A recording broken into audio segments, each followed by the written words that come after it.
Malegaon city police station का CR number 75/2021 के अंदर हम लोगों ने ज़मानत दाखिल किया था टोटल 13 लोगों की, जो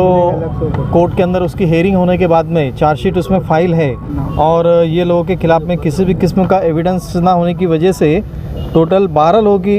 मैंने जो 13 लोगों का दाखिल किया था उसमें से 12 लोगों की ज़मानत कोर्ट ने यहाँ पर मंजूर की है। और कोर्ट ने इसमें मोहम्मद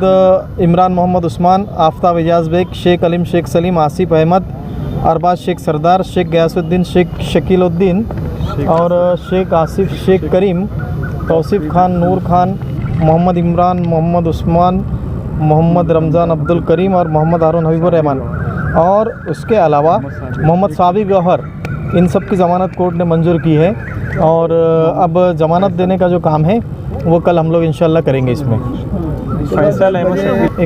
एक फैसल अहमद शकील अहमद वो सेपरेट बेल ऑपरेशन। हाँ, तो कुल मिलाकर 12 लोगों की जो है आज मंजूर हुई है ये जमानत। हाँ, मेरी तरफ से ये 13 लोगों का दाखिल किया गया था और भी दूसरे भी जो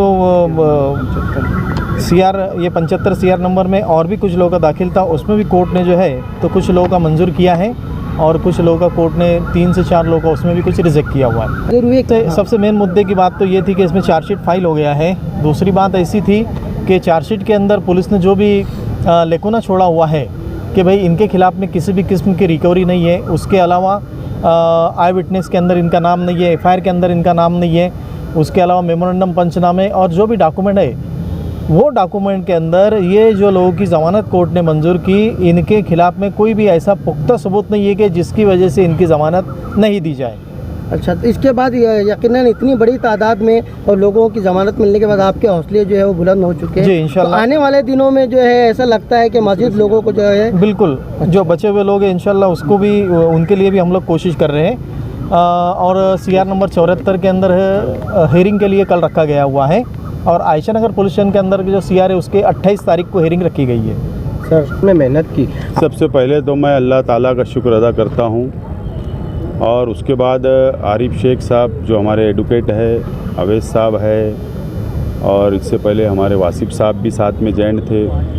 लेकिन आज आरिफ वकील साहब ने ये 12 लोग की जो ज़मानत मंजूर हुई ये बहुत बड़ी कामयाबी है और राष्ट्रवादी कांग्रेस पार्टी की ऑफिस के ऊपर आरिफ वकील साहब और ये तमाम ही जो लोगों की ज़मानत हुई है ऐसे और लोग हैं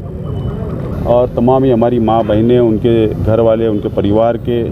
साथ में हमारी कई मीटिंगें हुई, उनको हमने हौसला देने का काम किया और आरिफ वकील साहब की रहनुमाई में इन लोगों की मेहनत है, हम लोग तो सिर्फ सपोर्टर है, हम लोग हौसला देने का काम कर रहे थे। उनके परिवार के लोगों को, एडवोकेट आरिफ साहब के तमाम ही पैनल के लोगों को